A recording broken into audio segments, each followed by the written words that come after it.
நீங்கள் தவறவிட்ட எபிசோடுகளை இப்பொழுதே காணுங்கள். உங்கள் தந்திவன் யூடியூப் சேனல் மற்றும் தந்திவன் ஆப்பில் முற்றிலும் இலவசமாக.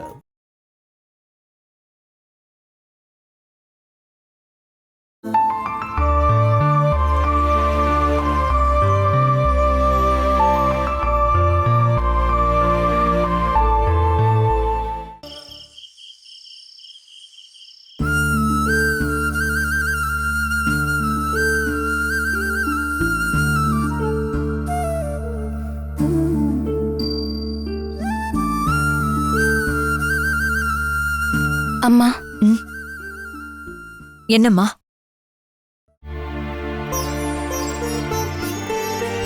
என்னாச்சு இந்து? உன் முகத்தை பார்த்தா ஆபீஸ்ல ஏதாவது புதிய பிரச்சனை வந்துருச்சா? சொல்லுமா. எனக்கு உங்ககிட்ட ஒரு விஷயத்தை பத்தி பேசணுமா? என்ன விஷயம்? அன்னைக்கு நாம பார்த்தல ஒரு சாமியார், அவரை பத்தி தான் நான் கேட்கணும்னு நினைக்கிறேன். அந்த ஆளை பத்தி என்ன தெரிஞ்சுக்க வேண்டியிருக்கு? நீ திரும்பவும் அவரை பாத்தியா? பார்க்கலம்மா. ஆனா கடைசியா பார்த்தப்போ அவர் சொன்ன விஷயம்தான் என்னை யோசிக்க வைக்குது. நீங்க அவர் சொன்னது உண்மை நம்புறீங்களா?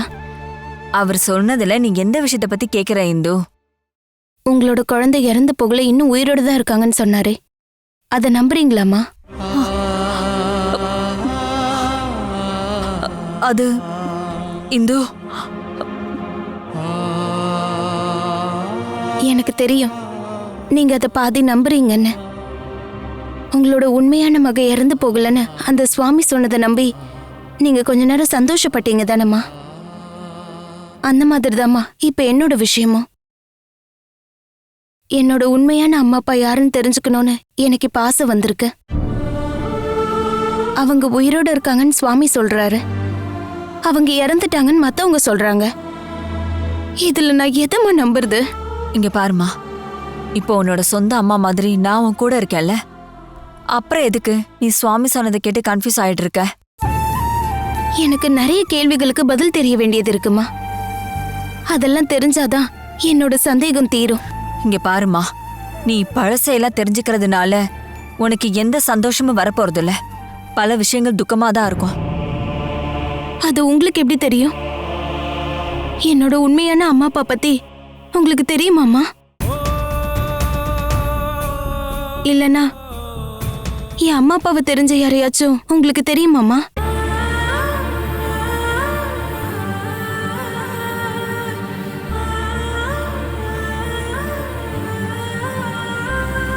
நீங்க ஏமா எதுவும் சொல்ல மாட்டேங்கிறீங்க? இங்க பாருமா, நீ எதுக்காக பழைய விஷயங்களை போட்டு உன் மனசை குழப்பிக்கிட்டே இருக்கேன்னு எனக்கு தெரியல. இப்பவே உன்னை சுத்தி ஏகப்பட்ட பிரச்சனைகள் இருக்கா இல்லையா சொல்லு. இங்க பாரு இந்து, என் பொண்ணு இது வரைக்கும் பார்க்காத ஒரு அம்மா அப்பாவை தேடி போய் ஏமாந்து திரும்பி போய் வரத பாக்குறதுக்கு எனக்கு சக்தி இல்ல. இங்க பாரு, நீ இப்ப அதை பத்தி எதுவும் யோசிக்காத. உன்னோட அம்மா அப்பா எல்லாமே இனிமே நான் தான். என்னோட இறந்து போன பொண்ணு உயிரோட இருக்கான்னு அந்த சுவாமி சொன்னப்போ நான் அவளை தேடி எங்கேயாவது போனேனா? இல்லல்ல. அதுக்கு பதிலா உன்னை என்னோட மகளா நினைச்சுக்கிட்டு நான் வாழ்ந்துட்டு போறேனே, என்ன உன் அம்மாவா ஏத்துக்க முடியலையா? அப்படிதாம்மா நானும் வாழ ஆசைப்படுறேன். ஆனாலும் சில விஷயங்கள் தெரிஞ்சாகணும். அது உங்க அன்பு பொய்ன்னு நிரூபிக்க இல்ல, என்னோட வாழ்க்கையை தெரிஞ்சுக்கிறதுக்கு உண்டான முயற்சி.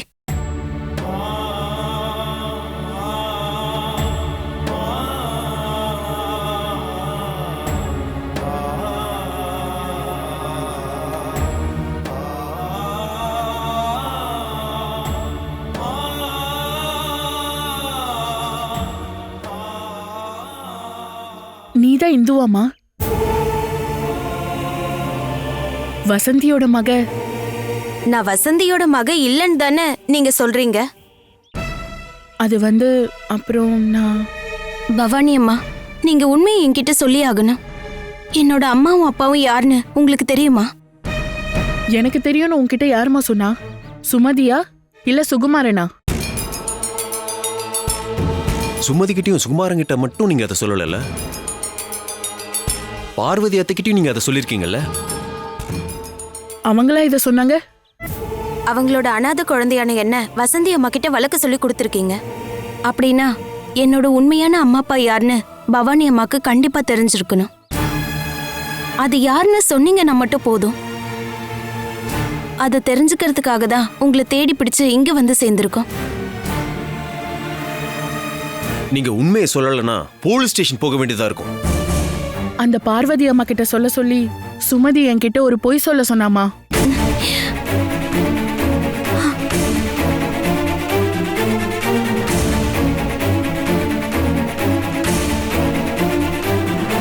பொய்யா? உன்னோட உண்மையான அப்பா அம்மா வெள்ளத்துல இறந்துட்டாங்கன்னு சுமதி பொய் சொல்ல சொன்னா.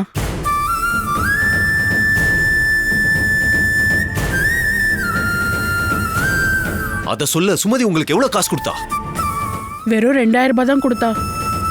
அப்படின்னா இவ வசந்தி அம்மாவோட மகதானா? இல்ல எங்கேயாவது அனாதையா கிடைச்சாளா? தம்பி, நான் எனக்கு தெரிஞ்சதை சொல்றேன். ரொம்ப நாள் முன்னாடி ஒரு காலையில எப்பவும் போல வேலைக்கு ரயில்வே ட்ராக் வழியா வசந்தி வரும்போது யாரோ ஒருத்தர் ஒரு குழந்தைய வெள்ளை துணியை சுத்தி ட்ராக்ல போட்டிருந்தாங்க. ட்ரெயின்ல அடிபட்டு சாகணும்னு அந்த குழந்தைய யாரோ வீசிட்டு போயிட்டாங்க.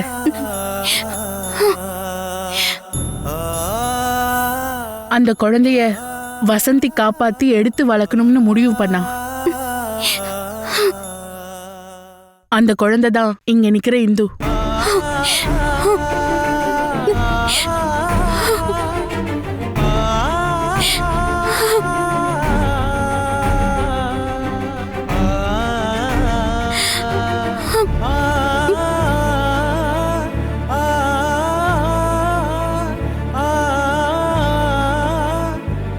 யார் இந்த குழந்தையை விட்டுட்டு போனாங்கன்னு வசந்தி அம்மாக்கு தெரியாதா? வசந்திக்கு தெரியுமான்னு எனக்கு தெரியல. அது அவ சுகுமாரன் கிட்ட சொன்னாலான்னு கூட தெரியல. அப்படின்னா என்னோட அம்மா அப்பா பத்தி உங்களுக்கு எதுவும் தெரியாதுல்ல? வேற எதுவும் எனக்கு தெரியாதுமா. உன்னோட அம்மாவும் அப்பாவும் இருக்காங்களா இறந்துட்டாங்களான்னு கூட எனக்கு தெரியாதுமா. ஒருவேளை அவங்க எங்கேயாவது உயிரோட கூட இருக்கலாம். அப்புறம் இந்த விஷயமா சுமதி கிட்ட எதுவும் கேட்காதீங்க. அவ என்ன கொன்னே போட்டுருவா. இல்ல, நீங்க தைரியமா போங்க. சரி சார்.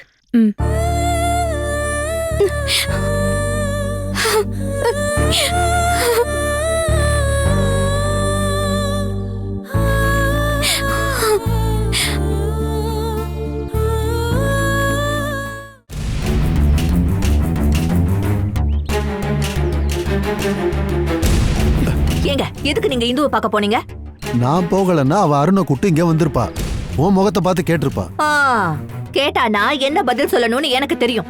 அந்த சமயம் நீங்க உள்ள புகுந்து தேவையில்லாத விஷயத்த சொல்லாம இருந்தாலே போதும். இந்து அவளோட கடந்த காலத்தை பத்தி விசாரிச்சுக்கிட்டு இருக்கா. தேவைப்பட்டா உன்னையும் பார்க்க வருவா. வந்தா நீ எந்த உண்மையும் சொல்லிடாத. எதுக்கு அதையெல்லாம் சொல்லி அவளை வருத்தப்பட வைக்கணும்? நாம எதையுமே சொல்லாம விட்டுட்டா அவ தேடுறத நிறுத்திட போறா. நீங்க இப்பெல்லாம் முன்ன மாதிரி இல்லங்க. என்னையும் பசங்களையும் விட இந்துவை தான் அதிகம் நினைக்கிறீங்க. ஆமா, எனக்கு ஒரு சந்தேகம். இப்ப கொஞ்ச நாளா இந்து மேல பாசத்தையும் அக்கறையும் காட்டுறீங்களே, அதுக்கு காரணம் என்ன? ஏண்டே, நான் இந்து மேல காட்டுற அன்பும் பாசமும் திடீர்னு எனக்கு தோணுனதில்ல.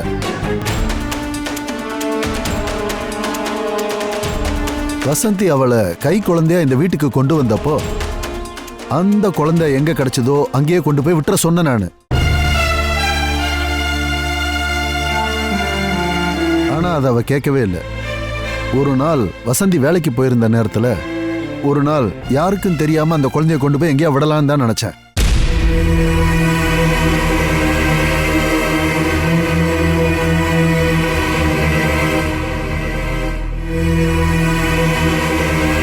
அவளை கொண்டு போய் விடலான்னு அவளை தூக்குனப்ப அவ அழுகவே இல்லை தெரியுமா? என்னோட இந்த சட்டையில அப்படியே அவ பிஞ்சு கையால பிடிச்சிருந்தா. அவளோட அந்த கள்ளச்சிரிப்பு என் மனசை அப்படியே மாத்திருச்சு. அதனால நான் மனசு மாறி அவளை வீட்டுக்கு கொண்டு வந்துட்டேன். இந்த நெஞ்சில தான் அவளை தூங்க வச்சேன். அன்னைக்கு ஆரம்பிச்சதுதான் இந்துகிட்ட நான் காட்டுற பாசம். ஓ, அப்ப நீங்க அந்த இந்துவை மட்டுமே வளர்த்திருக்கலாமே. கொஞ்சி பாசத்தை காட்டி வளர்த்து அவளால உங்களுக்கு என்ன பிரயோஜனம் இருக்கு? அவ இப்ப பெரிய கம்பெனியோட எம்டியா இருக்கால, அதனால உங்க நிலைமை மாறி போச்சா என்ன? சொல்லுங்க. நாம எப்படியாவது வாழ்ந்துடலாம் சுமதி. ஐயா, இந்து ஆரம்பத்துல பட்ட கஷ்டத்தை எல்லாம் நீ மறந்துடக்கூடாது. ஐயோடா, அப்படின்னா ஏன் அவ இப்ப இந்த வீட்டை திரும்பியே பார்க்க மாட்டேங்கிறா? அவளால 10 பைசா கூட பிரயோஜனம் இல்லைன்னு தெரிஞ்சதாலதான் வீணாக்கு கிடைச்ச வாய்ப்பை நான் இன்வெஸ்ட் பண்ண பாக்குறேன். இப்ப பாருங்க, செத்து போயிட்டான்னு நாம பார்வதியை நம்ப வச்ச அந்த அம்மாவையும் அப்பாவையும் தேடி அலைஞ்சிட்டு இருக்கால. சுமதி, அது எதுக்கு நீ இதுவரை உங்களுக்கு புரியவே இல்லையா? பார்வதி இந்துவை தத்தெடுக்கும் போது வீணாவையும் தத்தெடுக்கிறதுல அவளுக்கு இஷ்டம் இல்ல.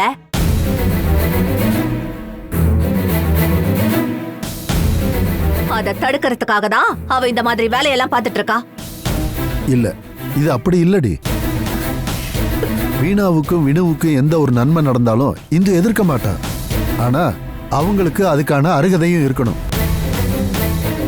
ஐயோ, இனி நான் வேற ஏதாவது தான் யோசனை பண்ணணும். பார்வதி நம்ம பக்கம் வரணுன்றதுக்காக தான் அந்த பவானியை வச்சு அப்படி ஒரு பொய்ய சொல்ல வச்சேன். ஒருவேளை இந்துவும் அருணும் சேர்ந்து பவானி சொன்னது பொய்ன்னு கண்டுபிடிச்சு இந்துவோட உண்மையான அப்பா அம்மாவையும் கண்டுபிடிச்சிட்டாங்கன்னா என்ன பண்றது? ஐயோ, அதுக்கப்புறம் நமக்கு எந்த பிரயோஜனமும் இருக்காது. ஏய் சுமதி, அதான உண்மை. இந்துவோட உண்மையான அப்பா அம்மா எங்கேயாவது உயிரோட இருப்பாங்க. இத இந்து கிட்ட சொல்லாம போனாலும் அவ கண்டுபிடிச்சிருவா. இந்து அதை தெரிஞ்சுக்காம இருக்கிறதுக்கான வழியை தான் நாம பார்க்கணும்.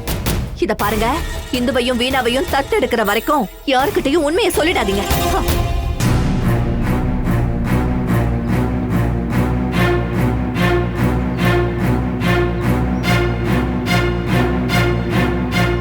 பார்வதி நம்ம பக்கம் வரணுன்றதுக்காக தான் அந்த பவானியை வச்சு அப்படி ஒரு பொய்ய சொல்ல வச்சேன். ஒருவேளை இந்துவும் அருணும் சேர்ந்து பவானி சொன்னது பொய்ன்னு கண்டுபிடிச்சு இந்துவோட உண்மையான அப்பா அம்மாவையும் கண்டுபிடிச்சிட்டாங்கன்னா என்ன பண்றது? ஐயோ, அதுக்கப்புறம் நமக்கு எந்த பிரயோஜனமும் இருக்காது. இந்துவோட உண்மையான அப்பா அம்மா எங்கேயாவது உயிரோட இருப்பாங்க. இத இந்து கிட்ட சொல்லாம போனாலும் அவ கண்டுபிடிச்சிருவா. இந்து அதை தெரிஞ்சுக்காம இருக்கிறதுக்கான வழியை தான் நாம பார்க்கணும்.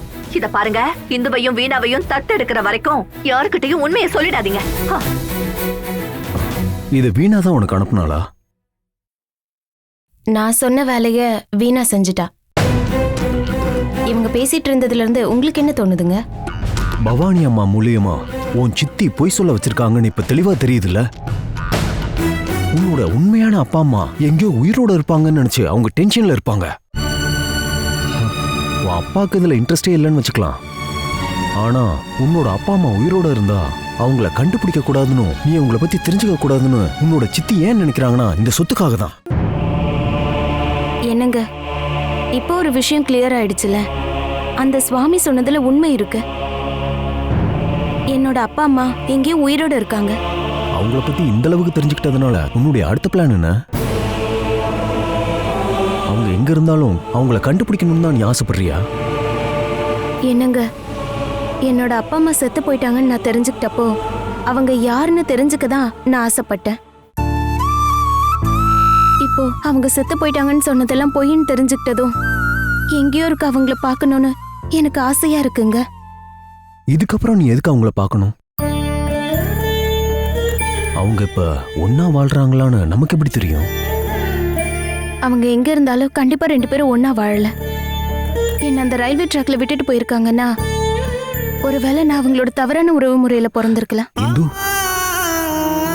அப்பா அம்மாவை கைவிட்டிருப்பாரு, அம்மா என்ன கைவிட்டுட்டாங்க. அதுக்கப்புறம் அவங்க 2 பேரும் அவங்களுக்கான வாழ்க்கையை தேர்ந்தெடுத்திருப்பாங்க. நீ சொன்ன மாதிரி அவங்க 2 பேரும் வாழ்றாங்கன்னா அவங்க அப்ப இந்த ஊர்ல தான் எங்கேயாவது இருக்கணும். அவங்களுக்கு இப்ப குழந்தைங்க கூட இருக்கலாம். சொசைட்டில இப்ப என்ன நிலைமையில இருப்பாங்கன்னு யாருக்கு தெரியும்? நீ இப்ப அவங்க வாழ்க்கைக்குள்ள போய் நீ தான் மகன் சொன்னா யாரும் நம்ப மாட்டாங்க. இந்து, எனக்கு அவங்களோட ஆசீர்வாதமும் அங்கீகாரமும் தேவையில்லைங்க. நான் அவங்கள ஏன் தேடுறேன்னா நான் அவங்களோட மகன் நிரூபிக்கிறதுக்கு இல்ல. பிரசவிச்ச வலி போகிறதுக்கு முன்னாடியே என்னோட அம்மா என்னை ஏன் வேண்டான்னு சொன்னாங்கன்னு நான் அவங்களோட முகத்தை பார்த்து கேட்கணும். என்னை பார்த்து பார்த்து வளர்க்க வேண்டிய என்னோட அப்பா எதுக்காக இந்த உலகத்துல என்ன அனாதையாக்குனாரு?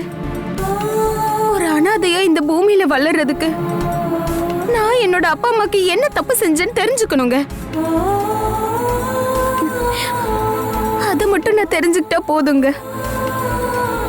ஒரு நெருப்புக்குள்ள போய் நான் செத்து போகணும்னு ஆசைப்பட்டது என் அப்பாவா அம்மாவான்னு நான் தெரிஞ்சுக்கணும். அவங்க கிட்ட இருந்து எனக்கு எதுவும் வேண்டாங்க, வேற எதுவும் வேண்டாம். இந்து, அழுகாத. உன்னுடைய ஃபீலிங்ஸ் எனக்கு நல்லாவே புரியுது. உனக்கு நான் இருக்கேன், பார்வதி அம்மா இருக்காங்க. நீ அனாதைன்னு எப்பயுமே சொல்லக்கூடாது. அது கேட்க எனக்கு சுத்தமா பிடிக்கல. என்னங்க? எல்லாத்துக்கும் உனக்கு பதில் கிடைக்கும், நீ கவலைப்படாத. என்னங்க?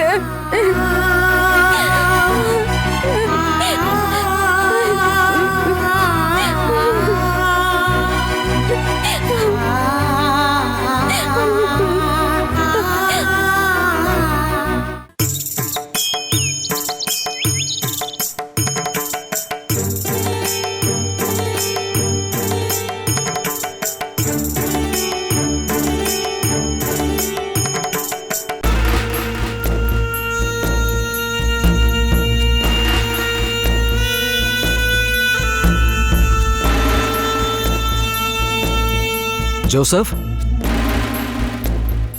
Sir, tea sir. ஜோசப், நீங்க இந்த மெயில்லாம் செக் பண்ணீங்களா? நான் பார்த்தேன் சார். இது எப்படி நடந்துச்சு ஜோசப்? ஷேனாய் குரூப்ல இருந்து எவ்வளோ பெரிய ஆஃபர்ஸ் எல்லாம் கொடுத்து இந்த கிளைண்ட்ஸ் எல்லாம் நம்ம கம்பெனிக்கு கொண்டு வந்தோம்னு ஞாபகம் இருக்கா? இப்போ அதே கிளைண்ட்ஸ் எல்லாம் வேற பக்கம் போயிட்டு இருக்காங்க, அதுவும் திரும்பவும் ஷேனாய் குரூப்புக்கே. இதுக்கடையில நமக்கு தெரியாத வேற ஏதோ ஒரு விஷயம் நடந்திருக்கு. நான் அந்த கிளைண்ட்ஸுக்கு எல்லாருக்குமே ஃபோன் பண்ணி பேசுறேன் சார். அவங்கள நம்ம கம்பெனிக்கு வரதுக்கு எந்த தந்திரத்தை நீங்க யூஸ் பண்ணீங்களோ அதே தந்திரத்தை தான் அவங்களும் யூஸ் பண்ணியிருக்காங்க சார். நமக்கே அவங்க ஷாக்கான ரீப்ளே கொடுத்துருக்காங்க. இது எல்லாமே அந்த இந்துலேகா மேடமோட வேலை தான் சார். இந்துலேகா மேடம் நம்ம நினைச்ச மாதிரி சாதாரண லேடி இல்லை சார். She is brilliant. இல்லைன்னா நாம கொடுத்த ஆஃபரை அவங்களால லாக் பண்ண முடியுமா சார்? அவன் நாம நினைக்கிற மாதிரி சாதாரணமான ஆள் இல்லை இல்லையா ஜோசப்? அந்த கம்பெனியோட மோதும் போது நாம கொஞ்சம் பார்த்து தான் சார் மோதணும். பிசினஸ்ல ஒரு விஷயத்தை எப்படி கொண்டு போகணுங்கிற விஷயத்தை நல்லா தெரிஞ்ச பொண்ணு தான் அந்த இந்துலேகா. நாம கொஞ்சம் கேர்ஃபுல்லா இல்லைன்னா நம்ம கிளைண்ட்ஸ் எல்லாமே அந்த பக்கம் போறதுக்கு நிறைய வாய்ப்புகள் இருக்கு சார். அதனால கொஞ்சம் கவனமா இருக்கணும் சார். ஜோசப், நம்மளோட எல்லா கிளைண்ட்ஸ் கூடவும் உடனே ஒரு மீட்டிங் அரேஞ்ச் பண்ணணும். பண்றேன் சார். இது ஒரு சீக்ரெட்டான மீட்டிங். நம்ம கம்பெனியில் நம்மளை தவிர வேற யாருக்கும் தெரியக்கூடாது. சரிங்க சார். ஷேனாய் குரூப்புக்கு எந்த உதவியும் கிடைச்சிடக்கூடாதுன்னு தான் நான் இதை முடிவு பண்ணேன். ஆனா அவங்களுக்கு ஹெல்ப் பண்ணதுக்கு ஆள் இருக்காங்கன்னு தான் இதன் மூலமா அவங்க நமக்கு திரும்ப சொல்லியிருக்கிறாங்க. ஜேபி குரூப்போட லட்சியம் அவங்களுக்கு புரிஞ்சு போச்சுன்னு நினைக்கிறேன் சார். இல்லை ஜோசப், ஜேபி குரூப்போட லட்சியம் இந்துலேகா நினைக்கிறத விட ரொம்ப மேலானது. ஷேனாய் குரூப்போட பிஸ்னஸ் எல்லாம் தகர்ந்து பொடி பொடி ஆனாதான் ஜேபியோட உண்மையான லட்சியம் என்னன்னு கொஞ்சம் கொஞ்சமா இந்துலேகாக்கு புரிய வரும். இனி நம்மளுடைய விளையாட்டு ஒரு புதிய ஸ்டைல்ல மாறப்போகுது.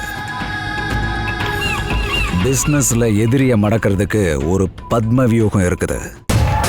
அந்த பத்ம வியூகத்துக்குள்ளதான் இந்துலேகாவை நான் கொண்டு வர போறேன்.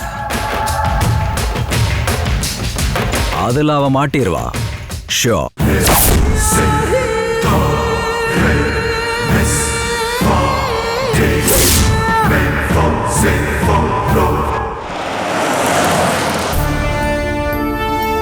மேடம், ஆபீஸ்க்கு போகணுமா? இல்ல வினோத்தண்ணா, ஹோட்டல் சீ போர்ட்டுக்கு தான் போகணும். அங்க ஒரு கிளைண்ட் கூட மீட்டிங் இருக்கு. சரிங்க மேடம்.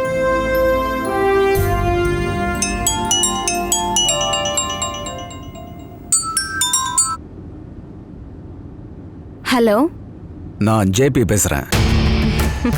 உங்க காலை நான் எதிர்பார்த்துட்டு இருந்தேன் ஜேபி சார். உங்களால எனக்கு கால் பண்ணாம இருக்க முடியாதே. Yes, you're right.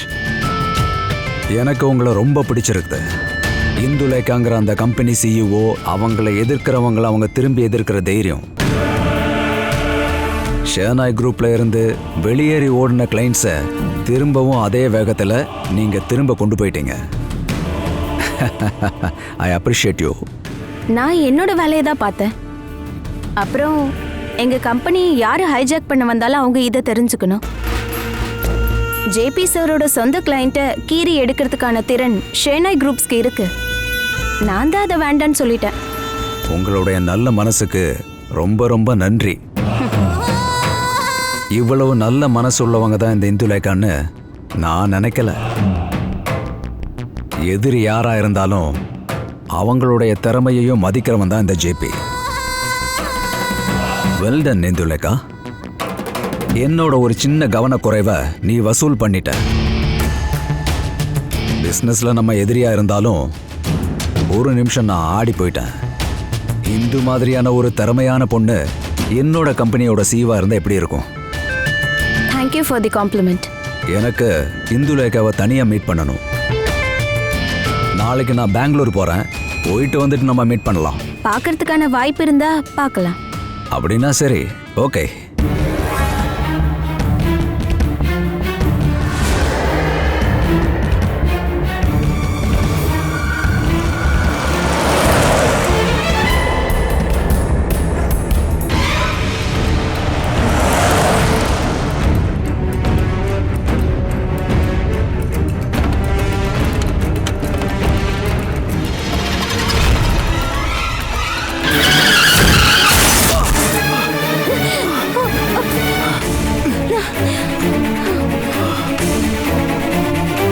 வினோத் அண்ணா, என்ன இதெல்லாம்? எங்க பார்த்து வண்டியை ஓட்டுறீங்க?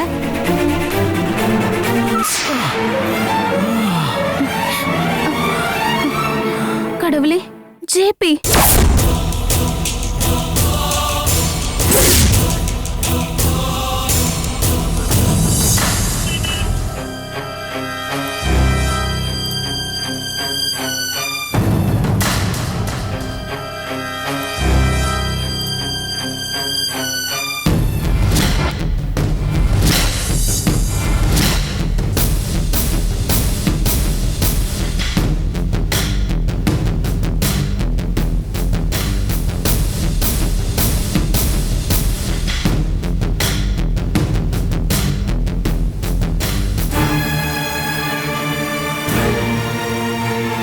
சார், காலும் கையும் கொஞ்ச நாள் அசையாம வச்சுக்கோங்க.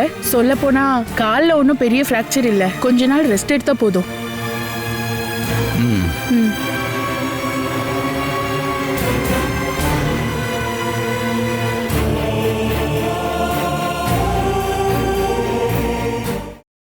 Catch us on TV, Thandivan app, thandivan.com and YouTube.